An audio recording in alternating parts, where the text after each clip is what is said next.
He knew that his passing was imminent. In his final moments, O.J. Simpson finally revealed the truth about everything to his friends, and now it's getting told to the whole world. It turns out that the controversial man with the tarnished legacy had even more secrets. Let's get into it. The silence that spoke louder than any eulogy. On April 10, 2024, one of the most recognizable men ever to lace up a pair of cleats took his final breath. O.J. Simpson died at the age of 76, his body finally surrendering to prostate cancer. And here's where the story gets strange, not because of how he died, but because of what happened next, or rather because of what didn't happen. Think about it for a second. When a true icon of professional football passes away, you know exactly what to expect. The machine kicks into gear, the league posts a glowing tribute, the highlight reels start rolling across every screen. Former teammates line up to share their favorite memories. Stadiums plan moments of silence. The sport wraps its arms around one of its own and says, in 1,000 different ways, we will never forget you. But when O.J. Simpson died, something almost eerie happened instead. The football world went quiet. Not respectfully quiet, not solemnly quiet, awkwardly, deliberately, conspicuously quiet. The kind of silence that tells you everyone in the room knows something they're afraid to say out loud. And that silence is the question we are here to unravel today. Because this was not just any player. This was the man who, in 1973, became the very first human being to rush for more than 2,000 yards in a single season. And he did it in just 14 games, back when the NFL schedule was shorter than it is now.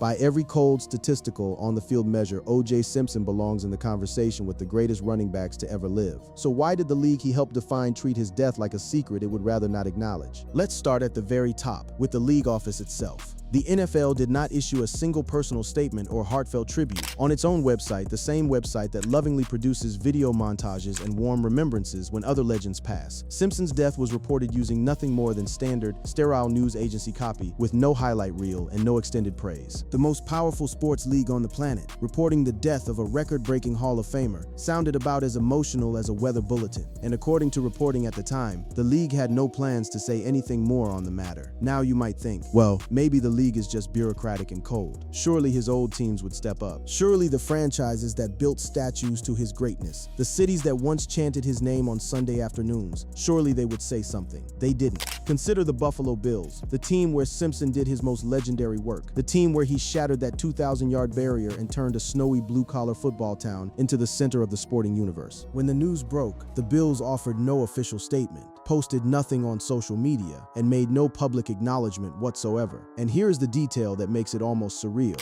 Simpson's name still hangs on the team's wall of fame to this very day. His honor remains physically bolted to the franchise's history, yet when the man behind that honor died, the organization chose pure silence, and a team spokesperson did not even reply to requests for comment. Imagine a name carved into your Hall of Heroes, and a deafening hush when that hero is gone. The pattern only repeated itself everywhere else you looked. The San Francisco 49ers, the team where Simpson played out his final 2 NFL seasons in his home city, issued no statement and posted no tribute either. And then there's the University of Southern California, USC, the college program that Simpson absolutely electrified, the place where he won the most prestigious individual award in all of college football. USC stayed silent too, offering no official response, even though the school still holds his Heisman Trophy. His trophy sits in their care, his glory is woven into their legend, and yet nothing. Sit with that image for a moment, because it's genuinely haunting. A man's name etched in stone, celebrated as one of the defining figures in a franchise's entire existence. And when that man dies, the people who keep that stone polished decide the safest thing to say is absolutely nothing. Not a candle, not a sentence, not even a courtesy reply to the reporters asking what the team thought. It's the corporate equivalent of crossing the street to avoid making eye contact with someone you used to know. To understand just how unusual this is, you have to compare it to what normally happens. This wall of institutional silence stood in sharp, almost shocking contrast to how the NFL had treated the deaths of other legends, like the great Jim Brown. When figures like that pass, the tributes flow like a river.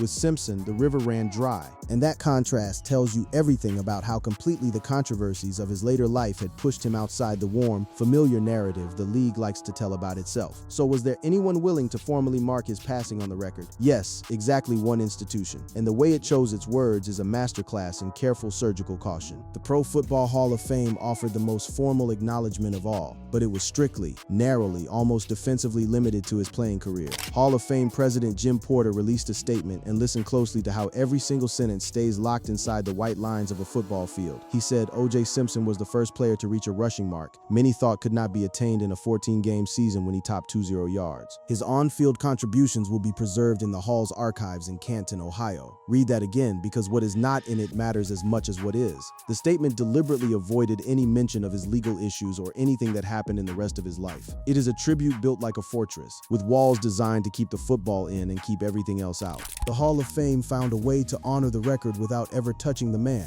to preserve the athlete in amber, while quietly refusing to talk about the human being. You can almost feel the lawyers and the public relations specialists hovering over every comma of that statement. Every word is chosen to be unimpeachable, to celebrate something real and undeniable. The rushing record, while leaving no opening, no sentence, no stray phrase that could be read as forgiveness or admiration for anything beyond the field. It is a tribute engineered to survive the inevitable backlash. And the very fact that it had to be engineered that way tells you exactly how radioactive his name had become. And that right there is the heart of the mystery we're chasing. The NFL did not forget O.J. Simpson. It cannot forget him. His records are too enormous, his name too permanently stitched into the fabric of the game. But the league, his teams, and his university all made a collective, unspoken decision to compartmentalize him, to wall off the brilliant running back from the controversial man, and then to handle even the running back with tongs at arm's length, as if the whole subject might explode if held too closely. Even the broader football media struggled to find the right words. The analysts and commentators who make their living talking about this sport landed on a single, telling description. Voices in NFL media, like those at Pro Football Talk, summed up Simpson's legacy with one carefully chosen word: complicated. Complicated. It's the word you reach for when the truth is too tangled, too painful, and too divisive to say plainly. So we are left with a portrait of a death that the football establishment seemed almost desperate to ignore. The league said nothing personal, his team said nothing at all. His college held its trophy and held its tongue. And the one body that did speak built a tiny airtight box around a single statistic and refused to step outside it. But institutions are not people. Behind every silent franchise are real human beings. Men who blocked for him, men who idolized him, men who judged him, men who can't stop thinking about him. And when those voices finally opened up, the picture got a whole lot more human, a whole lot messier, and a whole lot more revealing. Because while the building stayed quiet, the men inside the sport most certainly did not. And what they said exposed a divide running straight through the soul of American football. The men who knew him and the men who judged him.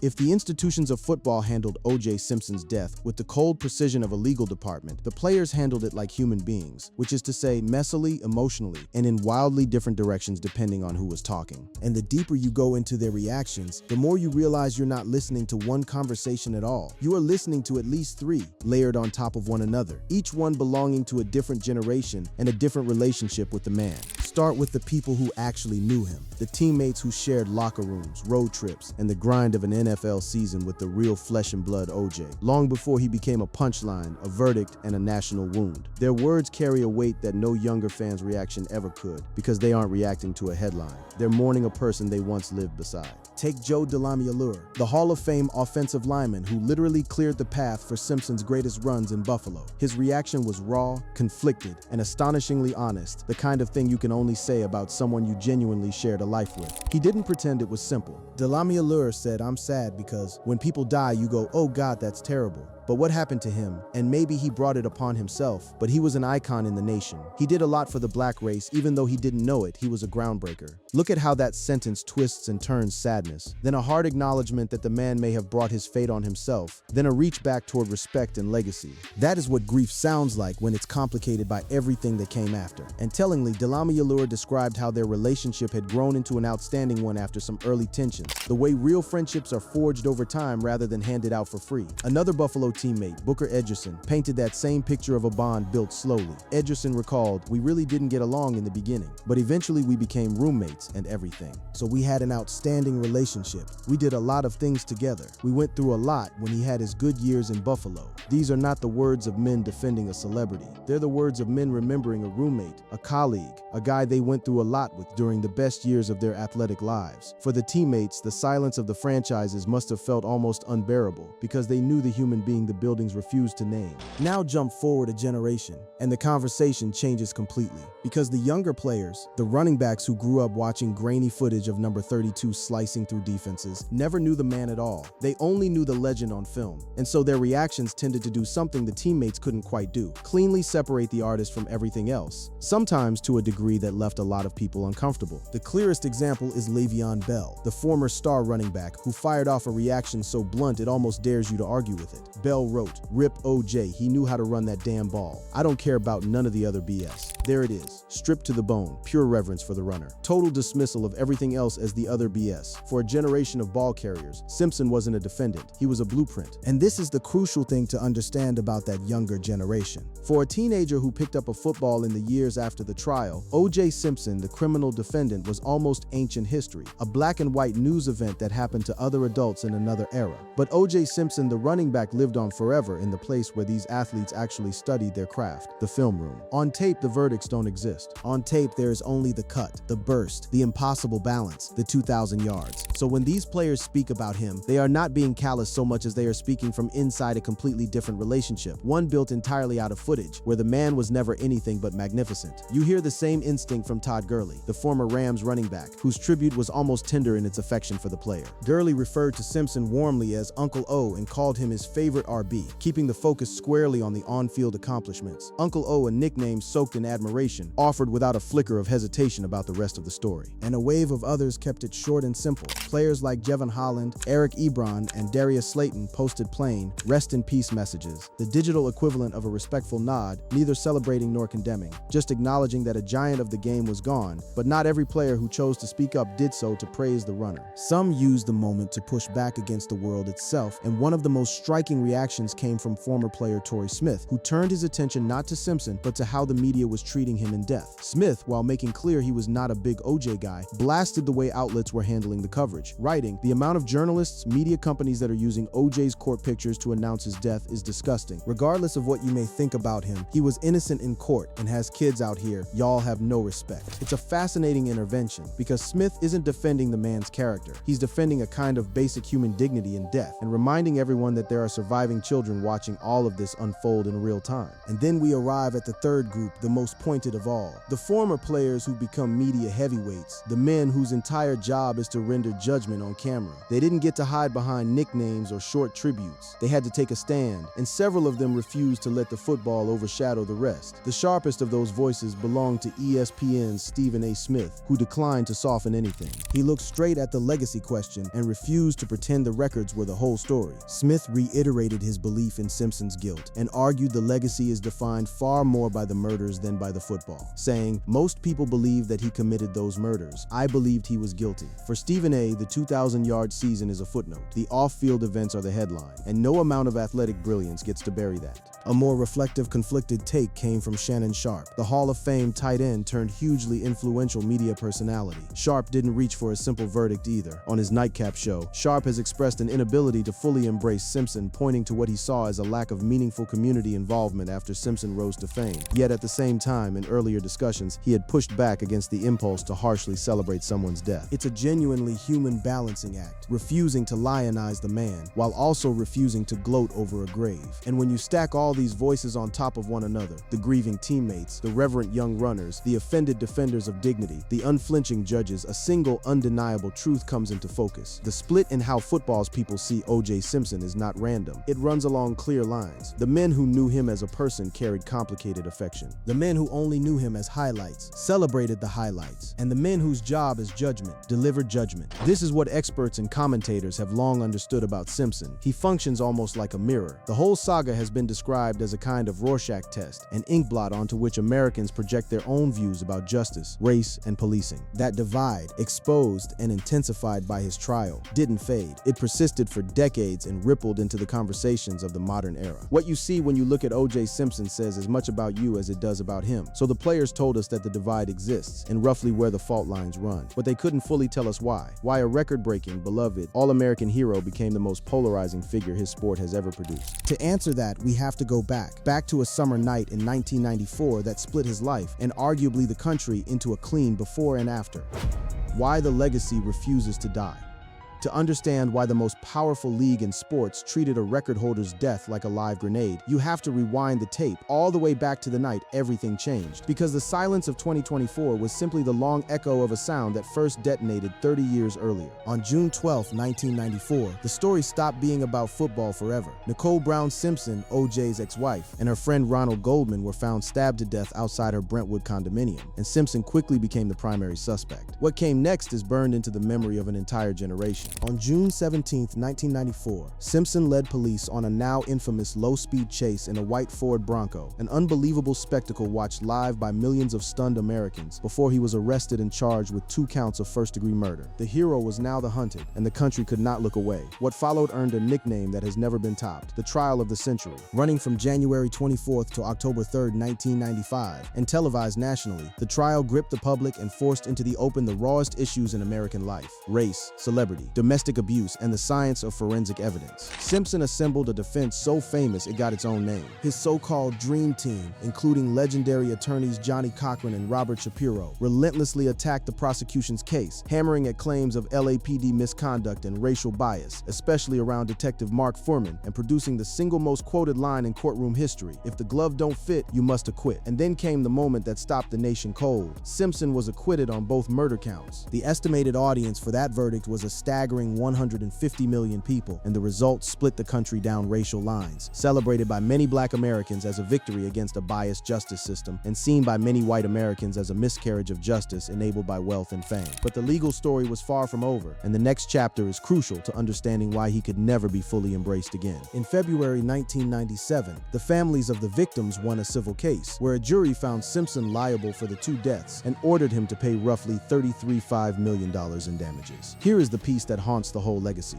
A criminal jury said not guilty, but a civil jury said responsible. 2 verdicts, 2 standards of proof, one impossible to resolve contradiction that the public has been arguing about ever since. And over the following decades, Simpson largely avoided paying the bulk of that judgment, which kept the Goldman family in a relentless, years-long pursuit of the money. The drama didn't stop at the courtroom doors either. There was the bitter fight over his and Nicole's children. After the murders, Nicole's parents had temporary custody of the kids, Sydney and Justin, but following his acquittal, Simpson fought for and won full custody in December 1996 after a brutal legal battle, even as the family relations stayed strained for years afterward. Then came perhaps the most tone-deaf move of all. In the mid-2000s, Simpson collaborated on a book hypothetically describing how he might have committed the murders. Public outrage initially forced its cancellation until the Goldman family obtained the rights through bankruptcy proceedings and published it as "If I Did It: Confessions of the Killer" to help collect on their judgment. For many people, that title alone confirmed everything they already believed. And just when it seemed the saga might fade, Simpson wrote its final, almost poetically cruel act. On September 13, 2007, he and several accomplices stormed into a Las Vegas hotel room at the Palace Station and confronted 2 sports memorabilia dealers at gunpoint, with Simpson claiming he was only retrieving items that had been stolen from him. The timing of the verdict that followed is the kind of thing you couldn't write into fiction. On October 3, 2008, exactly 13 years to the day after his murder acquittal, Simpson was convicted on all 12 counts, and in December he was sentenced to up to 33 years in prison, eligible for parole after 9. The same date that once delivered his freedom now delivered his cage. He would serve that time and walk back into the world a free, if diminished, man. Simpson served nearly 9 years at the Lovelock Correctional Center in Nevada, was granted parole in July 2017, and was released on October 1, 2017, after which he lived quietly in Las Vegas, golfing and occasionally posting to social media, with his parole terminated early in 2021 for good behavior, and there he remained until cancer finally closed the book. Now stand back and look at the full arc, because the why behind the silence becomes blindingly clear. This is a man who before 1994 was something close to a national treasure. He had been widely seen as a unifying all-American success story, a Heisman winner, a record-shattering runner, and a beloved pitchman and actor who seemed to transcend race itself, viewed by many as a unifying symbol across all races. And then, in the span of a single trial, that image didn't just fade. It shattered into pieces that the country has never managed to glue back together. The damage went far beyond one man's reputation. The case fundamentally rewired American culture. The trial exposed and intensified a stark racial fissure in the nation, becoming a defining lens for views on policing and justice that influenced debates for decades to come. It also transformed the media itself. The trial of the century supercharged the 24-hour news cycle, fueled the rise of court TV,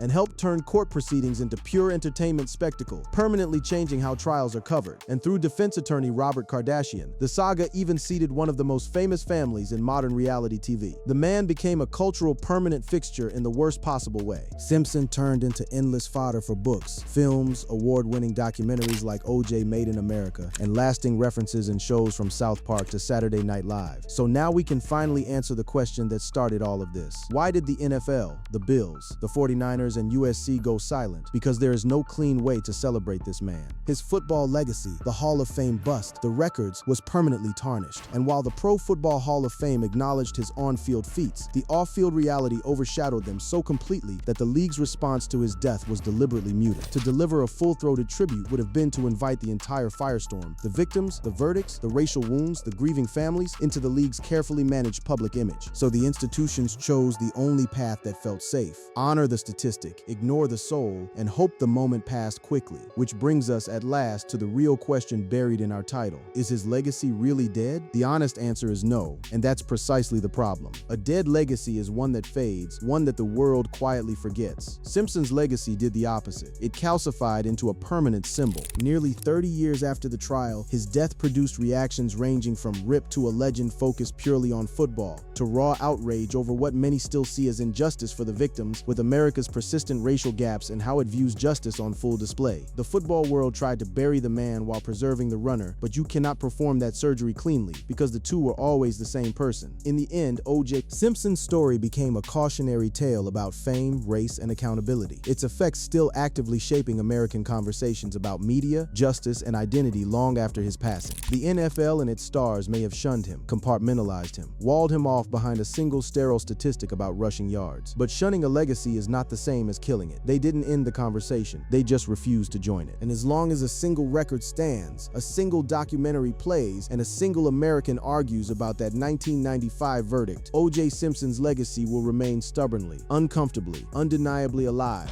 not as a hero, not as a villain, but as the mirror we still can't stop staring into. Thank you for watching this video. If you'd like to watch another fascinating video like this, click on one of the boxes on your screen right now.